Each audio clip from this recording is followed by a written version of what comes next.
Hi, welcome to the Tournament Center. This is Zac Hill with Pro Tour Nagoya champion David Sharfman. Thank you. David, you're playing a deck called Lucky Charms. Now, it looks a lot like some of the other blue, white, red decks we've seen. Tell us just in a couple of sentences, exactly what does your deck do?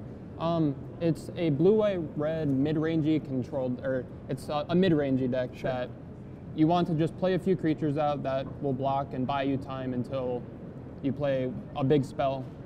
And that's basically it, with some removal mixed in on the way. So sounds pretty straightforward. Let's take a look at a few of the specific cards in the deck. Now, the deck's called Lucky Charms. One of the reasons for that is that you play 10 different charms. That's a lot of charms. Yeah. If you could just walk us through this, why is Azorius Charm so good in this deck? Azorius Charm is definitely the best charm in the deck. All three modes are very commonly used. With the different creatures in the deck, being able to give lifelink when you have two of them in play is huge against the very popularized red decks. Sure. It's always live because you can always just cycle it. And then I would say the most used mode is the attacking and blocking, which in my mid-range control deck is exactly what I want to be doing, is buying time. Exactly, and we see a lot of Azorius Charm in deck. Like, this is just a really, really good card. You can always cycle it if you need to. A card we don't frequently see in blue-white red decks or blue-white red flash decks is Boros Charm. You're playing 4. Now, why are you playing 4 Boros Charms? In this current format, there's a lot of planeswalkers that happen to go up to 4 loyalty, which you can use the 4 damage to a player to get rid of them. There's currently a lot of removal in the format. You can make them indestructible. It's a very versatile card, like most of the charms are. The double strike isn't quite used as much, and also with Boros Charm, there's a very neat combo that I'll explain later, but yeah, it has a lot of uses like the rest of the charms. Yeah, I see a lot of people siding in like Jace Memory Adept, for example, and this card just for 2 mana just totally kills Against it. Jund, it kills Liliana, it kills Garruk, kills Jace, does everything you want it to, and then with Snapcaster Mage, you can actually kill them very, very easily. Right, just like 4U Snapcaster, 4U attack. Right, and that's a very easy path to victory. Seems pretty sick. And finally, you got 2 Izzet Charms. Which of these modes do you use the most with this card? It'd definitely be the counter a non-creature spell and 2 damage. I would say 2 damage is like the biggest draw to the card. The format's very aggressive right now, with a lot of just bears that you can always kill. And then against the other mid-range and control decks, like being able to counter Rakdos' Return, a Planeswalker, another Sphinx's Revelation, it's just awesome. And then the draw 2, discard 2, you only really use when you're behind, which is a nice thing to have on a card to help you get back into a winning position. Right. Now, you were talking about aggressive decks and decks with a lot of bears. I want to take a look at the next slide. Now, you've got some cards that are quite excellent against just random 2/2 creatures. 4 copies of Augur of Bolas. I think this is in many ways kind of the core of a lot of the decks you see that are just based around like cheap instants. Right. Why is this good enough to build a deck around? This Augur is actually one of my favorite cards in the deck, just because I love value creatures. Being able to just get a free 1/3 like against a format full of bears is exactly what you want to be doing. Yeah, and the other nice thing about Augur and the rest of the creatures we'll get to is like the come into play effects. You can keep on reusing these value creatures and eventually gain like incremental values just slowly over time until you just take over the game. For sure. I mean, okay, so we've got Snapcaster. We don't really need to talk about why Snapcaster Mage is good. I don't think anyone's played Standard without playing against Restoration Angel. Right. Of course, it's really nice to be able to buy all these ETB effects, but I want to get to the really cool part of the deck, which is actually the next slide. Now, we've seen this card all over the place. It's kind of one of the defining cards of the format. But your deck does something pretty sweet with Boros Reckoner. Can you walk us through that? Right. Well, on his own, he is obviously one of the best Magic cards they've printed in quite some time. And I think that statement, I think we all understand that, but explain exactly why he's so good right now. Well, with the 10 charms I have in the deck, there is a kind of infinite combo that you can pull off.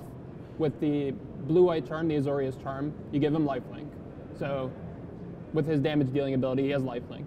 With the Boros Charm, you give him indestructibility, so he can't be killed. And then with Izzet Charm, or attacking and blocking, or any one of the other burn spells, if he's dealt damage, you can deal the damage to target creature or player, which doesn't say not himself. So you target himself again. So with the lifelink, you gain whatever life you target him with, 2 damage, let's say, from Izzet Charm, and then you can target himself again. So you gain 2 more life, and you can do this an infinite number of times. and gain infinite life, which wow. a lot of people won't see coming. Right, and then after you're done with that, you can still just deal that damage to some other target after you gain infinite life. Yeah, then you deal in 2 damage, you're at infinite. He still sticks around through this combo because he's indestructible, and you're in the same position, but you have infinite life, and a lot of decks in the format cannot deal with infinite life. Can't beat infinite life. No, totally. And in addition to all of that, now obviously, like, you're not going to have the combo in hand all the time. Right. And nevertheless, Boros Reckoner was just one of the most in-demand cards at this tournament. Yeah. Why is he so good right now? Is it just that powerful of a card? It's that powerful of a card, and the mana bases they're printing right now lets him just fit into any deck and be cast so easily. Oh, yeah. And a 3-mana 3/3 that your opponent cannot attack into. Like, yeah, it's just a great Magic card.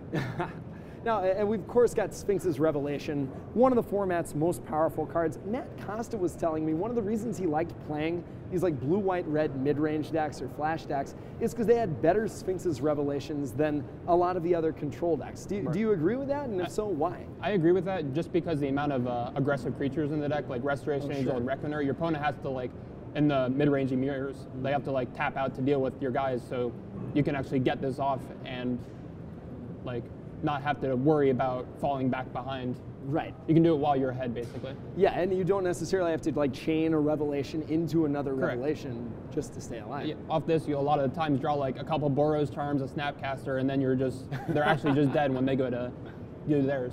That's awesome. All right, so we've looked at the core of the deck. Now we kind of just have a random assortment of cards. Now 1 Unsummon, 2 Pillar of Flame, 3 Spear, 2 Supreme Verdict. You don't arrive at those numbers accidentally. How did we get to this point? Basically, you only really want 1 Unsummon, especially with the Snapcasters and Augur of Bolas.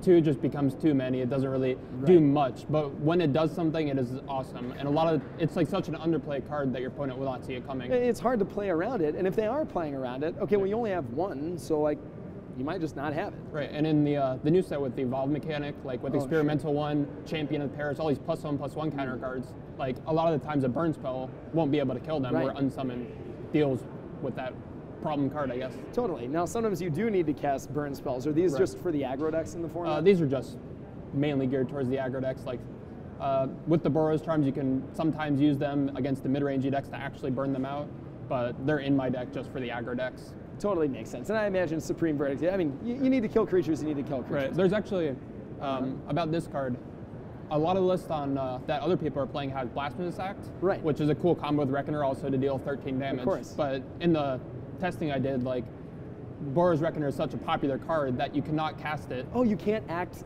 their Boros Reckoner. You can't do it when they have one because since Blasphemous Act is a sorcery, and if you both have them in play, your ability is going to stack first and then theirs. So you're going to take 13 first. Oh, that's crazy. Yep, so that did not work out. So that's why I'm playing Supreme Verdict over Blasphemous Act. Cool.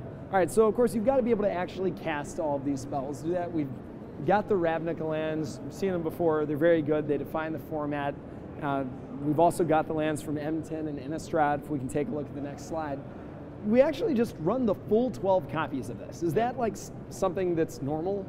Yeah, a lot of decks in the format have 10 of the Shocklands, like 2 of one of them and then 4 of the others, and then 12 of these, just because you don't want to play all 12 Shocklands because you're taking way too much damage in such an aggressive format.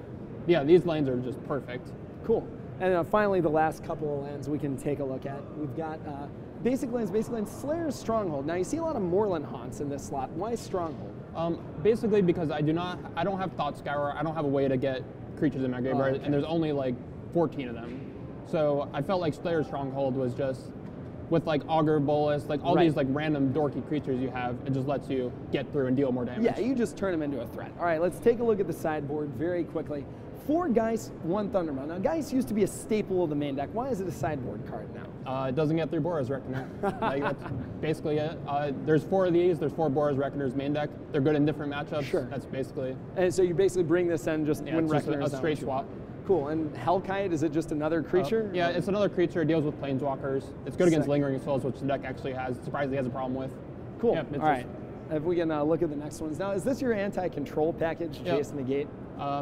Basically, yeah, with me being so aggressive, I can afford to play Jace when they're tapped low. Totally. And kill them very easily, and Negate, obviously. Right, they have to wrath your board, you just play a Jace, and suddenly the game can end. Yeah, and just catch all. Cool, and now we finally just got a lot of more assorted cards. Yeah. Purify the Grave, Searing Spear, Izzet Charm, Detention Sphere. This is obviously for graveyard decks. This is something you want more removal. I've got one question just about Izzet Charm. It's kind of a versatile card, which you don't see in sideboards a lot. Right. Why is this here? There was 2 negates main deck, or there's 2 negates in the sideboard. Right. I didn't want a third just because I don't want to have that many cards for control decks, where Izzet Charm you can board in. It's like a spell pierce. Yeah, it's a spell pierce. It's also one of the best cards against Jund, just to counter like Liliana, kills Huntmaster. Totally. So yeah, it's just a very versatile card. Cool. And finally, Detention Sphere. You said you had an issue with Lingering Souls. Any other matchups? Yeah, it's just another catch-all. And like a Pro Tour, there's so many unexpected decks that you want to have cards that are just good against permanent. Totally, because you may not know what's happening. Right, you don't know what's happening, and that's just the perfect card for what you want. Awesome. Well, thanks so much, David. Again, Pro Tour Nagoya champion David Sharfman here with Lucky Charms. I'm Zac Hill, and this is the Tournament Center. Let's get you back to more Magic the Gathering.